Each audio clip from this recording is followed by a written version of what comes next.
What happens when one of Hollywood's most respected voices meets a talk show host who thinks he can push anyone around? What happens when decades of wisdom clash with cheap shots and disrespect? Tonight we're diving into the explosive confrontation that left audiences stunned and Morgan Freeman walking off a major television set. This isn't just another celebrity interview gone wrong. This is about respect, dignity, and what happens when someone finally says, "Enough is enough." Make sure to hit that subscribe button and drop a comment below because you're not going to believe how this unfolds. The stage was set like any other night. The familiar blue and white backdrop of Jimmy Kimmel Live gleamed under the studio lights, the audience buzzing with anticipation. Morgan Freeman, the man whose voice has narrated our dreams and whose presence commands respect in every room he enters, sat across from Jimmy Kimmel in that iconic guest chair.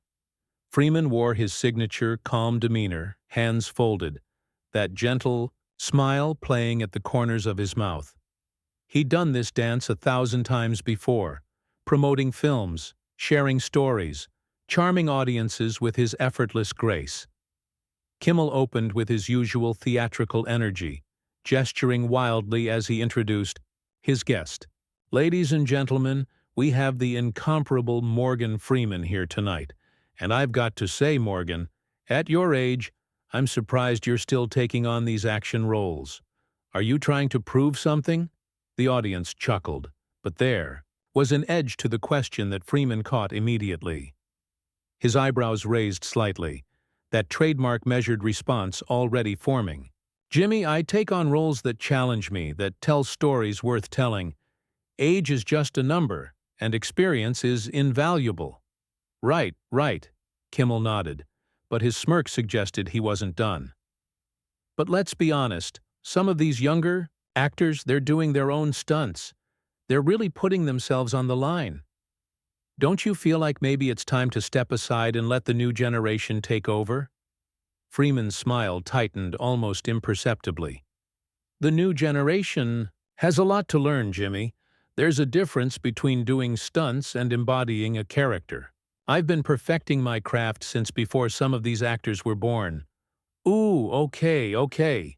Kimmel leaned back, playing to the audience. "A little defensive there, Morgan. I'm just saying, maybe it's time to hang up the acting shoes and stick to narrating documentaries about penguins." The audience laughed, but Freeman's expression had shifted. The warmth was cooling, replaced by something more calculated. "Jimmy, I've been in this business for over 5 decades. I've earned my place here through dedication, talent, and respect for the craft. I'm not sure what you're trying to accomplish with these questions." Kimmel waved his hand dismissively. "Hey, I'm just having fun here. Can't you take a joke? I mean, come on. You're Morgan Freeman. You're supposed to be all wise and zen, right? Don't tell me you're getting all sensitive on us." "There's a difference between humor and disrespect," Freeman replied, his voice taking on that deeper, more authoritative tone that had made him famous. "A good host knows where that line is." Whoa. Kimmel sat up straighter, his voice getting louder. "Are you seriously trying to tell me how to do my job? This is my show, buddy. I've been hosting this thing for years, and I think I know what works." Freeman leaned forward slightly, his eyes never leaving Kimmel's. "Years of hosting don't mean much if you haven't learned basic respect for your guests. Every person who sits in this chair has earned their place here, and they deserve better than cheap shots disguised as comedy." The audience had gone noticeably quieter, sensing the tension building between the two men. Kimmel's face was reddening, his usual comedic persona cracking under Freeman's calm but pointed criticism. "You know what, Morgan? Maybe you're right," Kimmel said, his voice dripping with sarcasm. "Maybe I should just throw softball questions and let you ramble on about your glory days. Would that make you happy? Should I just kiss your ring and pretend like you're still relevant?" Freeman's hands, which had been folded calmly in his lap, now gripped the arms of his chair. "Relevant? Jimmy, I've been telling stories that matter while you've been making jokes about celebrities' personal lives. I've been creating art while you've been creating gossip. Don't confuse longevity with irrelevance." "Oh, please." Kimmel scoffed, turning to the audience with exaggerated disbelief. Did you hear that, folks? Apparently I'm just a gossip merchant who doesn't understand real art. Thanks for the lesson, Professor. The mockery in Kimmel's voice was unmistakable now, and Freeman's patience was wearing thin. Jimmy, this interview was supposed to be about my new film, about the craft of storytelling, about the messages we're trying to convey. Instead, you've turned it into a platform for your own ego. My ego? Kimmel's voice rose. You're the one sitting there acting like you're above it all, like you're too good for my show. This is late-night television, not the actor's studio. People want to laugh, not listen to lectures about the sacred art of acting. Freeman stood up slowly, his full height impressive even in the low guest chair. People deserve better than what you're giving them, Jimmy. They deserve hosts who elevate the conversation, not drag it down to the lowest common denominator. Oh, give me a break, Kimmel shot back, also standing now. You think you're some kind of moral authority because you played God in a few movies? This is entertainment, not church. The audience was completely silent now, watching this unprecedented confrontation unfold. Freeman's voice remained controlled, but there was steel underneath the silk. I've played many characters, Jimmy, but I've never had to play someone I'm not. Can you say the same? Kimmel's face went from red to purple. What's that supposed to mean? It means authenticity matters, Freeman replied. It means treating people with dignity matters. It means understanding that your platform comes with responsibility, not just the right to tear people down for laughs. You're unbelievable, Kimmel sputtered. You come on my show, insult my work, lecture me about responsibility, and then act like you're the victim here. Who do you think you are? Freeman's response was quiet but devastating. I'm someone who respects the craft, respects the audience, and respects the people I work with. The question is, Jimmy, who are you when the cameras stop rolling? The silence in the studio was deafening. Kimmel's question hung in the air like a challenge, and Freeman's calm response had struck deeper than any shouting match could have. The host's face contorted as he processed what had just been said to him on his own show, in front of his own audience, by a guest who was supposed to be promoting a movie and keeping things light. When the cameras stop rolling, Kimmel repeated, his voice getting higher. I'm the same guy, Morgan. I'm the guy who built this show from nothing. I'm the guy who gives actors like you a platform to reach millions of people. Maybe you should remember that before you start questioning my character. Freeman remained standing, his posture straight, his voice never wavering from that controlled, measured tone. A platform isn't a gift, Jimmy. It's an opportunity, and with opportunity comes responsibility. You're not doing anyone favors by being disrespectful. You're just showing who you really are. Who I really am. Kimmel's laugh was sharp and bitter. I'm a comedian, Morgan. I make jokes. That's literally my job. If you can't handle a few jokes about your age, maybe you shouldn't be doing publicity tours. There's a difference between comedy and cruelty, Freeman replied. Real comedy doesn't require tearing someone down. It doesn't require making your guests feel small so you can feel big. That's not comedy, Jimmy. That's insecurity. The audience was shifting uncomfortably now, unsure whether to laugh, clap, or just sit in stunned silence. Some of them had phones out, recording what was clearly becoming television history. Kimmel noticed the phones and his agitation grew. Insecurity? Kimmel's voice cracked slightly. You want to talk about insecurity? You're the one who can't take a joke. You're the one who's standing up here lecturing me like some kind of guru, because I dared to suggest that maybe, just maybe, you're not the center of the entertainment universe anymore. Freeman's eyes narrowed slightly, the first real sign of anger breaking through his composed facade. Jimmy, I've never claimed to be the center of anything, but I've earned my place in this industry through decades of hard work, dedication, and treating people with respect. Something you clearly know nothing about. Earned your place? Kimmel threw his hands up. You think you're untouchable because you have a nice voice and you've been around forever? Let me tell you something. Morgan, this isn't the old Hollywood anymore. This is my house, and in my house nobody talks to me like that. Your house? Freeman's voice dropped to that commanding register that had captivated audiences for generations. This studio, this show, this audience, they don't belong to you, Jimmy. They belong to everyone who works here, everyone who watches, everyone who believes that entertainment can be better than what you're offering. Kimmel was pacing now, his hands gesturing wildly. Better than what I'm offering? I've got millions of viewers every night.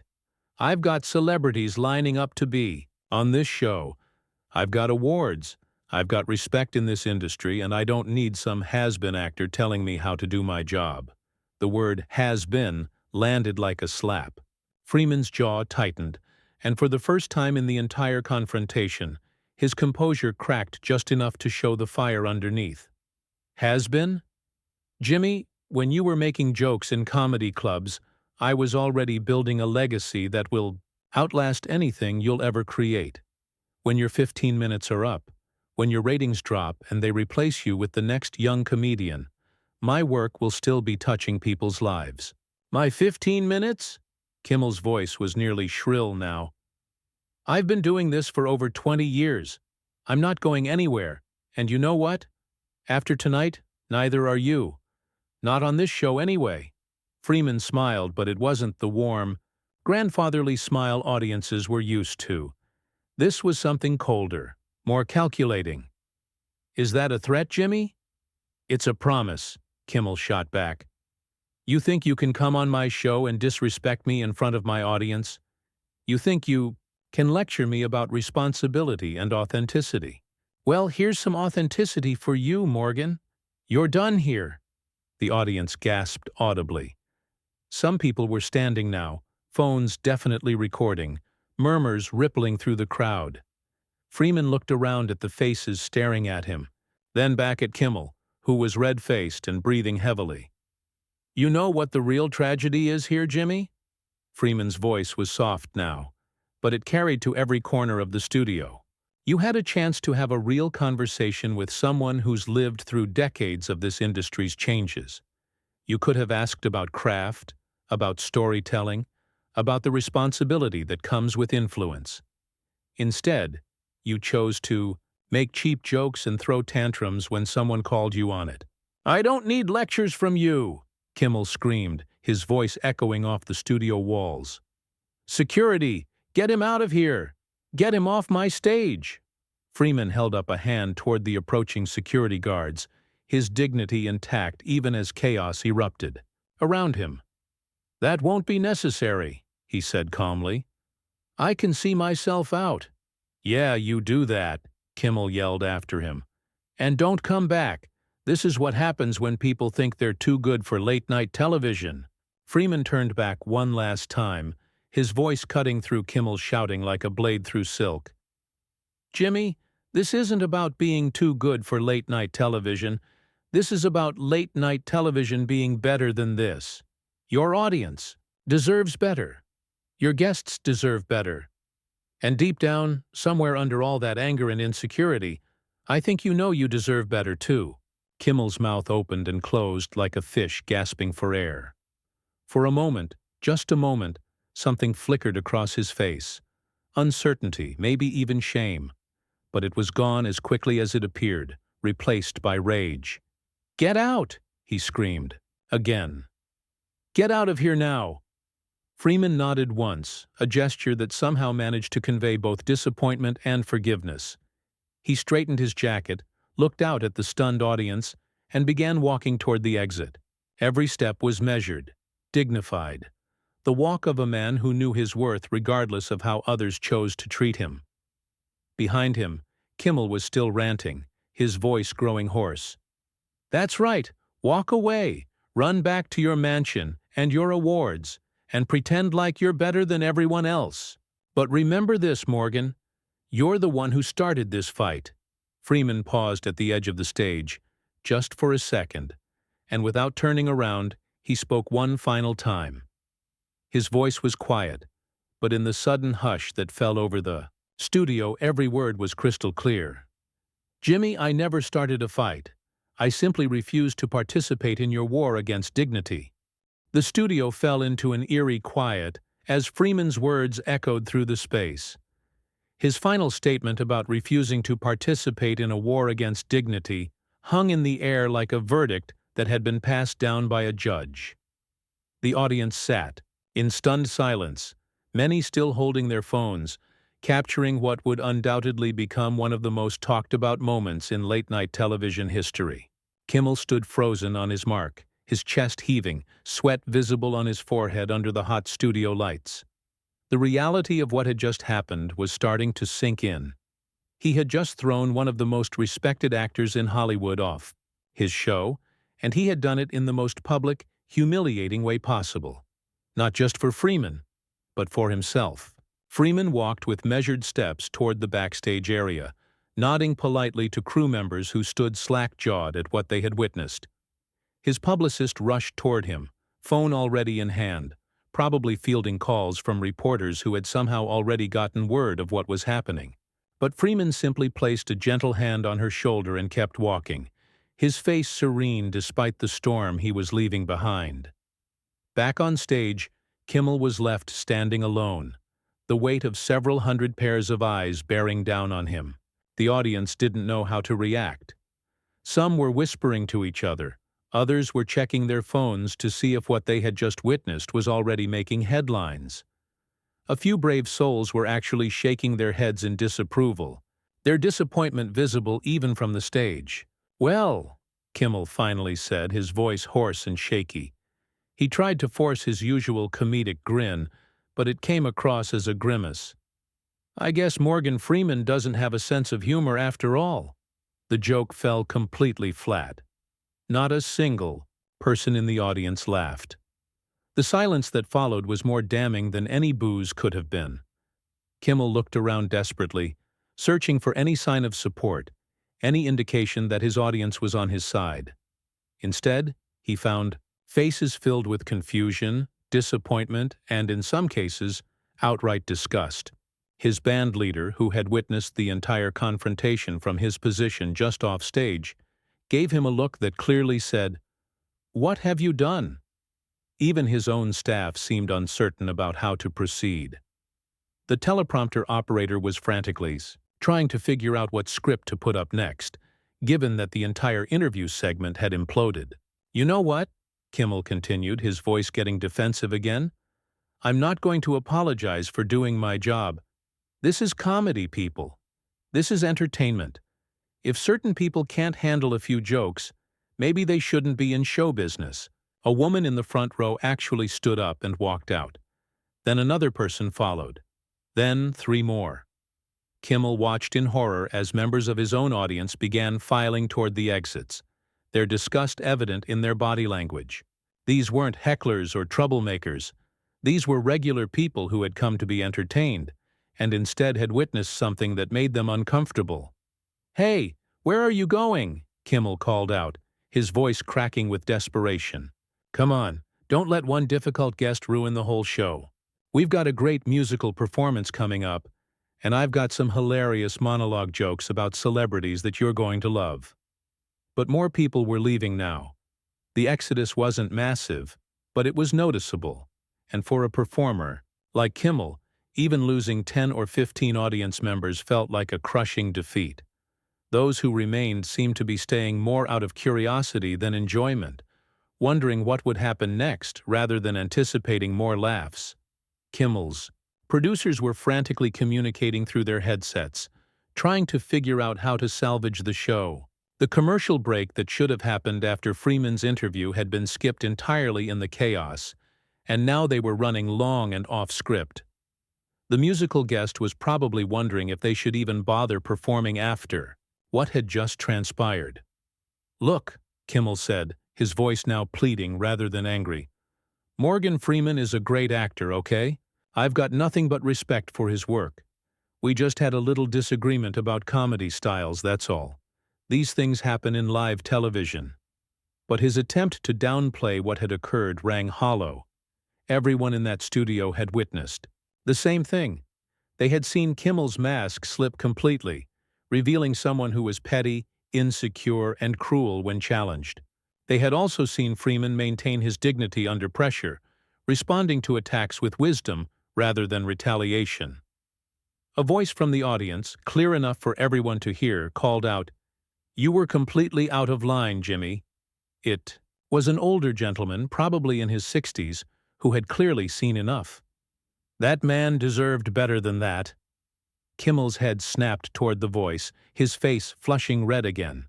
"Excuse me, sir, but I don't remember asking for your opinion. This is my show, and I'll run it however I see fit." "Your show?" Another voice chimed in, this one from a middle-aged woman. "What about our time? What about our respect? We came here to be entertained, not to watch you bully a guest." The murmurs of agreement that rippled through the audience were unmistakable. Kimmel was losing his own crowd, the people who had come specifically to see him, who had waited in line and gone through security checks just for the privilege of being in his studio, and he was losing them because they had seen him at his worst and found it ugly. "Bully?" Kimmel's voice was getting shrill again. "I'm a comedian. I make jokes. If people can't handle jokes, maybe they should stay home and watch the news." "There's a difference between jokes and just being mean," came another voice from the audience. "What you did to that man wasn't funny. It was just mean." Kimmel looked around desperately at his staff, hoping someone would step in and help him regain control of the situation. But his staff looked just as uncomfortable as his audience. They had all worked with him for years, and they had never seen him lose it quite like this. Sure, he could be difficult behind the scenes, demanding and sometimes temperamental, but this public meltdown was unprecedented. "You know what?" Kimmel said finally, his voice bitter and defeated. "If you don't like my show, there's the door. Nobody's forcing you to be here. There are plenty of other talk shows you can watch if you want someone to just kiss every guest's feet and never ask a challenging question." The irony of calling his treatment of Freeman challenging questions was lost on him, but it wasn't lost on his audience. More people began gathering their things and heading for the exits.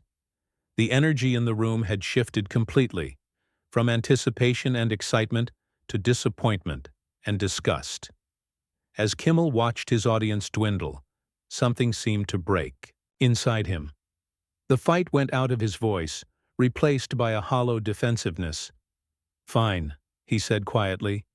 "Go ahead and leave. But remember, when you're watching other shows, when you're seeing other hosts, remember that at least I'm honest. At least I don't pretend to be something I'm not just to make people comfortable." The few audience members who remained exchanged glances. Even in his moment of supposed honesty, Kimmel was missing the point entirely. Freeman hadn't been pretending to be anything. He had simply expected to be treated with basic respect. The tragedy wasn't that Kimmel was being honest about who he was. It was that who he was apparently wasn't very admirable.